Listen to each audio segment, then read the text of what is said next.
নমস্কাৰ বন্ধু-বান্ধৱীসকল, আপোনালোকৰ বাবে বহুতে ভাল খবৰ আহিল। অসম চৰকাৰৰ ফালৰ পৰা পুনৰ আপোনালোকৰ নতুন চাকৰি মুকলি কৰা হৈছে, য'ত আপোনালোকক গ্ৰেড 3 এণ্ড গ্ৰেড 4 পদ আপোনালোকৰ মুকলি কৰা হৈছে। আৰু এই পদসমূহৰ মাহিলী দৰমহা যথেষ্ট ভাল। আপোনালোকক 35,000 টকা আপোনালোকৰ মাহিলী দৰমহা দিয়া হ'ব। আৰু কোৱালিফিকেশ্যন আপোনালোকে 8 পাছ, 10 পাছ, 12 পাছ, গ্ৰেজুৱেশ্যন সকলোৱে আবেদন কৰিব পাৰিব। আৰু ইয়াত কি কি পদ আছে, কিমান বয়সলৈকে আবেদন কৰিব পাৰিব আৰু কিদৰে আপোনালোকে আবেদন কৰিব, সবিশেষ জানিবৰ কাৰণে আমাৰ এই ভিডিঅ'টো আপোনালোকে শেষলৈকে চাই থাকিব। যদি চেনেলটোত প্ৰথমবাৰলৈ আহিছে তেন্তে চেনেলটো ছাবস্ক্ৰাইব কৰি দিব। বলক ভিডিঅ'টো আৰম্ভ কৰোঁ। আপোনালোকে চাব পাৰে, আপোনালোকে এইখনেই হৈছে আপোনালোকৰ অফিচিয়েল এডভাৰ্টাইজমেণ্টখন। আৰু এই এডভাৰ্টাইজমেণ্টখন মুকলি কৰা হৈছে, আপোনালোকে চাব পাৰে গদাধৰ কুৰ্মী মডেল স্কুল লখিমপুৰ ডিষ্ট্ৰিক্টৰ ফালৰ পৰা এই এডভাৰ্টাইজমেণ্টখন আপোনালোকক মুকলি কৰা হৈছে। আৰু ইয়াত কি কি পদ আছে আপোনালোকে চাব পাৰে।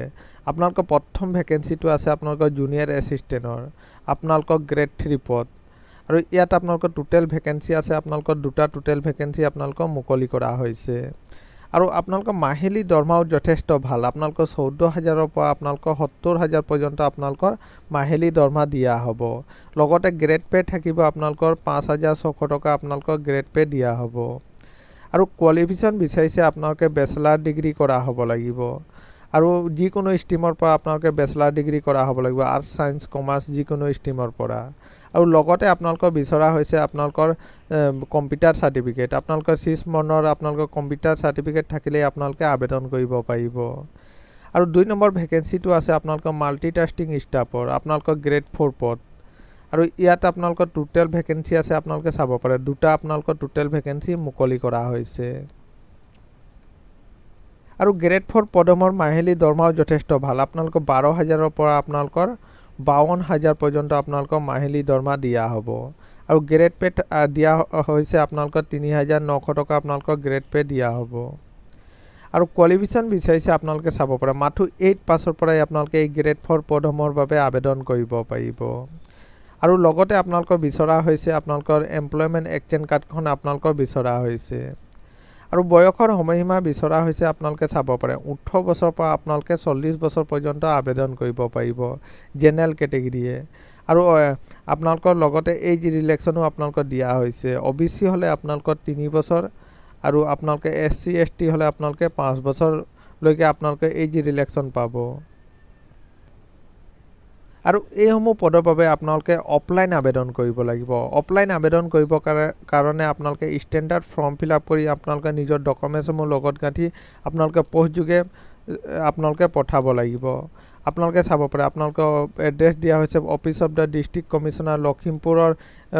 এই এড্ৰেছত আপোনালোকে নিজৰ এপ্লিকেশ্যন ফৰ্মখন পোষ্টযোগে পঠাব পাৰিব, নাইবা আপোনালোকে ডাইৰেক্ট গৈও আপোনালোকে বাই হেণ্ড আপোনালোকে ডিষ্ট্ৰিক্ট কমিশ্যনাৰ লখিমপুৰত আপোনালোকে এপ্লিকেশ্যন ফৰ্মখন জমা কৰিব পাৰিব।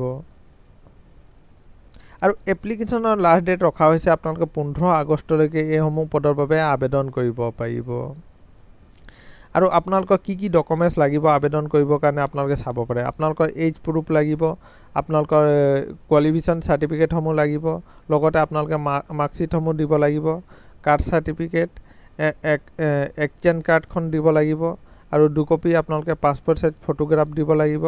আৰু আপোনালোকৰ প্ৰুফ অফ ৰেচিডেণ্ট যিকোনো আপোনালোকৰ PRC নাইবা আপোনালোকে ভোটাৰ আইডিখন দিলেও হ'ব। আৰু আপোনালোকৰ গ্ৰেড 3 পদসমূহৰ বাবে আপোনালোকৰ কম্পিউটাৰ চাৰ্টিফিকেট আৰু আপোনালোকৰ ডিগ্ৰীৰ চাৰ্টিফিকেট আপোনালোকে দিব লাগিব। আৰু আপোনালোকে চাব পাৰে আপোনালোকে এপ্লিকেশ্যন ফিজ কোনো ধৰণৰ আপোনাৰ এপ্লিকেশ্যন ফিজ দিব নালাগে। আৰু আপোনালোকৰ চিলেকশ্যন প্ৰচেছ আপোনালোকে চাব পাৰে গ্ৰেড 3 পদসমূহৰ বাবে আপোনালোকৰ ৰিটেন এক্সাম হ'ব। আৰু লগতে আপোনালোকৰ কম্পিউটাৰ টেষ্টো আপোনালোকৰ হ'ব। ৰিটেন এক্সাম আপোনালোকৰ 150 মাৰ্কৰ আপোনালোকৰ অনুষ্ঠিত কৰা হ'ব। আৰু আপোনালোকৰ কম্পিউটাৰ টেষ্ট আপোনালোকৰ 50 মাৰ্কৰ আপোনালোকৰ অনুষ্ঠিত কৰা হ'ব। আৰু গ্ৰেড 4 পদমৰ বাবে আপোনালোকে ৰিটেন এক্সাম দিব লাগিব। ৰিটেন এক্সামত আপোনালোকৰ 50 মাৰ্কৰ আপোনালোকৰ ৰিটেন এক্সাম হ'ব।